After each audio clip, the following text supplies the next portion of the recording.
Bonjour tout le monde, c'est Sandrine Donzel de S comme C. On se retrouve aujourd'hui pour un SOS S comme C un petit peu particulier puisqu'il n'est pas en direct. D'habitude c'est le mercredi matin à 9h30 le SOS S comme C, je vous le rappelle. Mais là j'étais en animation, j'ai animé un temps d'échange pour les parents et je n'étais donc pas disponible.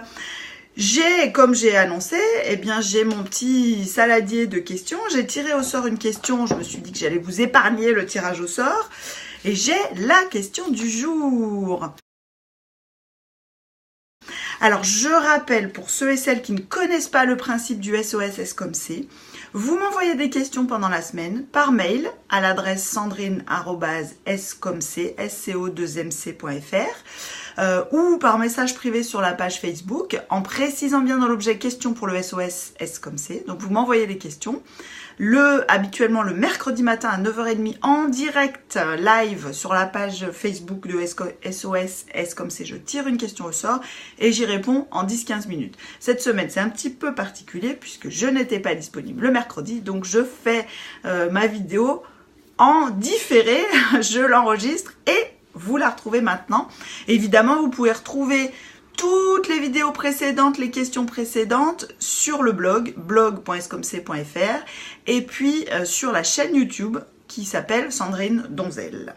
Je mettrai tous ces liens dans la description de la vidéo, comme ça vous pouvez les retrouver très facilement. Une petite précision évidemment, ces questions elles portent sur quoi?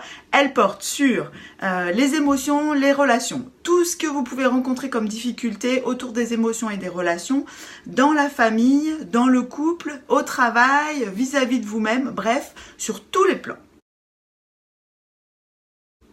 J'en profite aussi pour vous rappeler que si toutes les ressources que je mets à votre disposition sur le blog, sur la chaîne YouTube, sur les réseaux sociaux, puisque je rajoute aussi des choses sur les réseaux sociaux qui ne sont ni sur le blog ni sur la chaîne YouTube, si vous appréciez ces ressources, vous pouvez contribuer en faisant un petit don sur Tipeee. Là aussi, le lien est dans la description de la vidéo. C'est un site de pourboire participatif qui vous permet de donner à partir de 1 € et avec, je me paye le café, un petit jus de fruits ou tout ce que vous voulez, ok? Bon, on va rentrer dans le vif du sujet, donc je vous lis la question que j'ai tirée au sort tout à l'heure avant de démarrer cette vidéo. Alors je mets mes petites lunettes parce que oui, je commence à avoir un certain âge et j'ai besoin de lunettes pour lire. Alors, cette question, elle change un peu de d'habitude, bien qu'elle porte sur les émotions, vous allez voir. Donc, la question est la suivante. Ma grand-mère, 93 ans, est en maison de retraite avec des troubles de la mémoire immédiate. Elle nous reconnaît très bien, mais elle est très inquiète et tient des propos incohérents. Comment peut-on l'aider à se rassurer? Nous avons, avec ma maman, essayé d'accueillir son inquiétude, mais nous ne parvenons pas à savoir ce qui l'inquiète. Donc c'est une question qui concerne une personne âgée, mais qui porte sur la peur. Et ça, c'est vraiment une émotion qui est très importante dans nos vies, d'une manière générale. À ce propos, je mets là aussi dans la description de la vidéo les liens de tous les articles que j'ai déjà écrits sur la peur. Comme ça vous donnera des ressources, la peur chez les enfants, chez les adultes, d'une manière générale. Bon, je repose mon petit papier.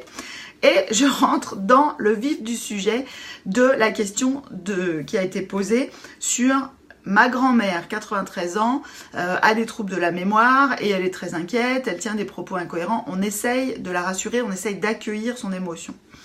Alors déjà, accueillir son émotion, il faut voir ce que ça veut dire. Je suis déjà, moi, pour ma part, rassurée par le fait que la personne qui a posé cette question ne dit pas « nous avons essayé de la rassurer », bien que, évidemment, ce soit ça l'intention. La première chose à retenir sur la peur, c'est que personne ne peut nous rassurer de l'extérieur. Nous nous rassurons toujours de l'intérieur. Par contre, ce que dit une autre personne, en fonction de la relation qu'on a avec cette personne, est-ce qu'on lui fait confiance sur les informations qu'elle nous donne? Est-ce qu'on sent qu'elle a compris notre problématique? En fonction de cette qualité de relation, ce que dit cette personne va pouvoir venir nous rassurer ou pas. Mais si l'angoisse est très importante, si la peur est très importante, même une bonne relation ne va pas forcément suffire pour nous rassurer vraiment profondément. Je l'ai abordé dans un article d'ailleurs sur le blog qui parlait d'un enfant qui est stressé, qui vérifiait tout 10 fois. Donc vous pouvez aller voir là-dessus, j'y reviendrai probablement. Dans cette situation, on est face à une personne qui rencontre des troubles, une personne âgée, très âgée même, qui rencontre des troubles de la mémoire immédiate. Quand on commence à avoir des troubles qui sont liés au fonctionnement de notre cerveau, des troubles de la mémoire, parfois des hallucinations ou des choses un peu délirantes, un sentiment de dépersonnalisation, c'est-à-dire que on se voit faire des trucs mais on a l'impression que c'est pas nous, des choses comme ça, c'est extrêmement violent et extrêmement angoissant quand on s'en rend compte, évidemment, mais en général, il y a toujours des moments où on s'en rend compte. C'est vraiment une angoisse terrible, terrible, terrible pour les gens qui vivent ça.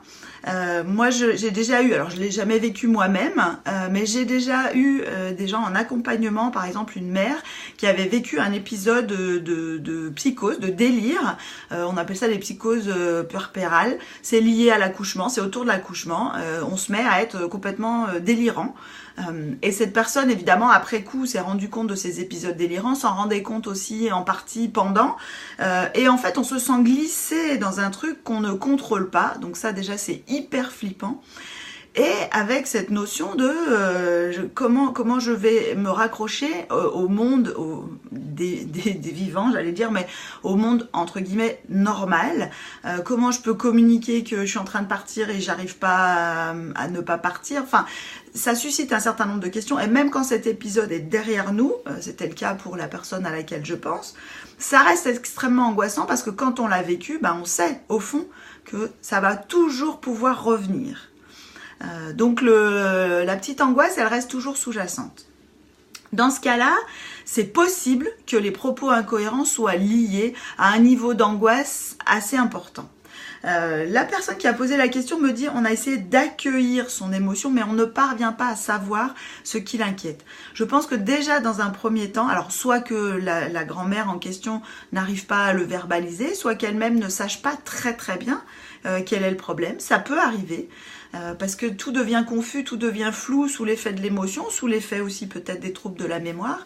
Donc, dans un premier temps, peut-être que ce qui serait intéressant, ce serait d'accueillir au sens strict du terme, c'est-à-dire sans chercher à rassurer, mais peut-être déjà simplement à partager l'inquiétude. C'est-à-dire, mamie, je sais pas comment elle appelle sa grand-mère, mais mamie, tu vis peut-être des choses qui te font très très très très peur et pour lesquelles pour le moment tu n'as pas de réponse et peut-être que nous non plus, mais on est là, on va chercher ces réponses, on va y aller ensemble. Ça c'est la première chose. Vraiment, de pas forcément chercher tout de suite des réponses, de pas forcément chercher tout de suite à donner des informations.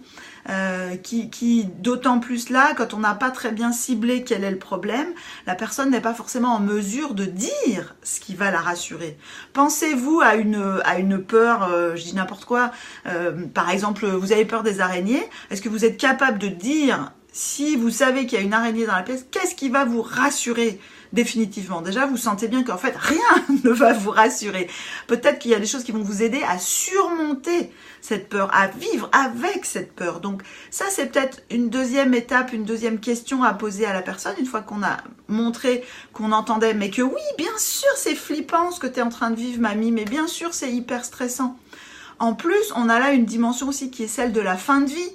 Quand on a 93 ans, on commence bien à prendre conscience que la fin s'approche et ça, pardonnez-moi, mais d'une manière générale, c'est quand même extrêmement flippant aussi pour la plupart des gens. Et ça vient rajouter de l'angoisse, de la peur. Il y a une dimension aussi souvent de dépression chez les personnes âgées qui est souvent sous-estimée, qui est liée au contexte, c'est-à-dire on se voit vieillir, on se voit changer. Voilà, il y a tout un tas de choses où on se sent limité. D'autant plus là où il y a les troubles de la mémoire immédiate, où il y a peut-être d'autres problématiques neurologiques, on va dire ça comme ça. Donc bien sûr que tout ça est stressant. Donc ça pose toute la question aussi de l'accompagnement des personnes âgées, de l'accompagnement de fin de vie.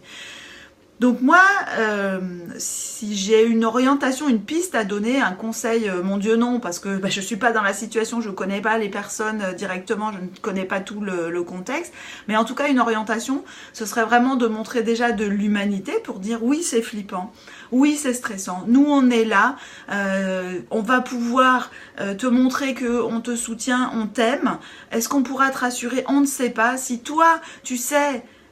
Et peut-être qu'on peut dire aussi, je ne suis pas sûre qu'on arrivera à te rassurer complètement, mais on sera là pour t'aider à traverser ce moment très difficile, celui de l'inquiétude, en tout cas de l'angoisse. Et de dire à la personne qu'est-ce qui pourrait t'aider peut-être à moins mal supporter cette angoisse. Parce que qu'est-ce qui pourrait t'aider à se rassurer quand on est vraiment très angoissé? C'est juste pas entendable. C'est impossible de se rassurer. Donc voilà, ça ce sont les pistes que j'avais envie de proposer autour de cette réassurance.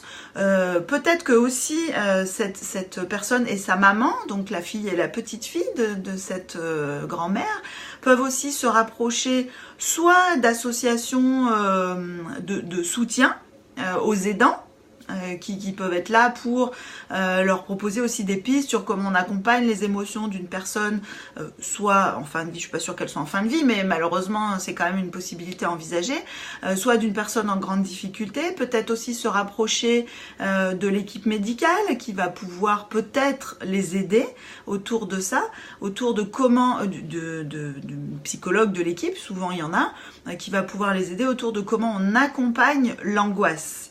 On ne fait pas disparaître l'angoisse de quelqu'un d'autre, on accompagne cette personne face à l'angoisse. Ça, c'est vraiment très important à retenir.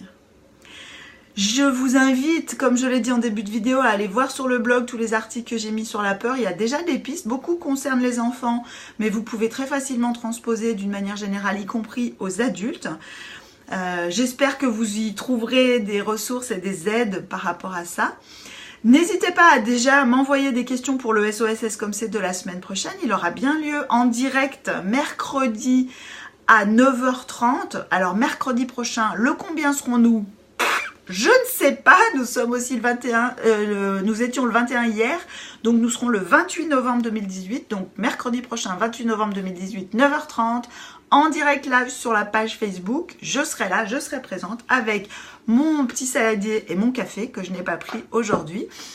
Et envoyez-moi vite vos questions sur le SOS comme c'est, donc à l'adresse sandrine@scomc.fr, sur la messagerie de la page Facebook comme c'est Sandrine Donzel. En attendant, vous pouvez parcourir le blog en long, en large et en travers et les vidéos de la chaîne YouTube aussi. Vous pouvez aussi m'offrir justement un petit café via Tipeee. L'adresse est dans la description de la vidéo. Je vous dis à mercredi pour le prochain SOS comme c'est.